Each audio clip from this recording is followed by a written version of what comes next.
Okay, talking about this is still a bit embarrassing for me as a woman, but I'm older now, so I care a lot less.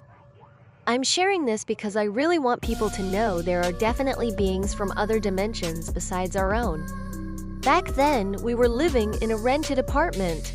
We only found out after moving out that the landlord had actually passed away. We were completely in the dark. His sister had been handling the lease, telling everyone her brother was working out of town. It wasn't until the owner of the convenience downstairs quietly told us the man of this house died in a car accident a while ago that we quickly moved out. The incident happened late one night, around 11. My kid was staying at grandma's that day. My nephew had just started working as a taxi driver in the city and had nowhere to stay, so I let him sleep in the smaller bedroom both to keep me company and to help him out. He was big into gaming and often stayed up well past midnight. After I turned off the lights and lay down, I suddenly heard a pitter-patter noise coming from near the coffee table. My first thought was, a rat. I am terrified of rats. I thought, oh my god, how did a rat get up to the 5th floor? The door's a security door, how to get in? But the sound was unmistakable. The skittering of tiny feet running around on the table one moment, then jumping down and scurrying across the floor. The more I heard it, the more nervous I got. A colleague once told me she'd been bitten on the foot by a rat in the middle of the night. I was praying, please don't come over here, but then the pitter-patter started moving toward my bed. Suddenly, I felt it jump onto the bed, right onto my feet.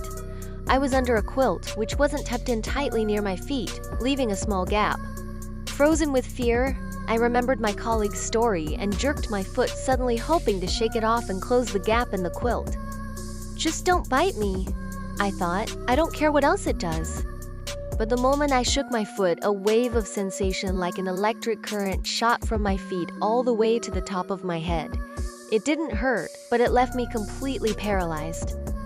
I was fully conscious this was no dream. I could clearly hear my nephew in the next room, typing, talking to his teammates, but I couldn't move a muscle. Even with my eyes closed, I somehow knew the rat had transformed into a man. Then, he lifted my quilt and lay on top of me. We had sex. But I sensed his goal wasn't really sex. It felt like he was trying to absorb something from me, maybe life energy, some kind of spirit or essence. Because as soon as it was over, he got up immediately. The moment he rose, I felt a stream of energy rush straight out of my abdomen. I always sleep with my hands on my stomach.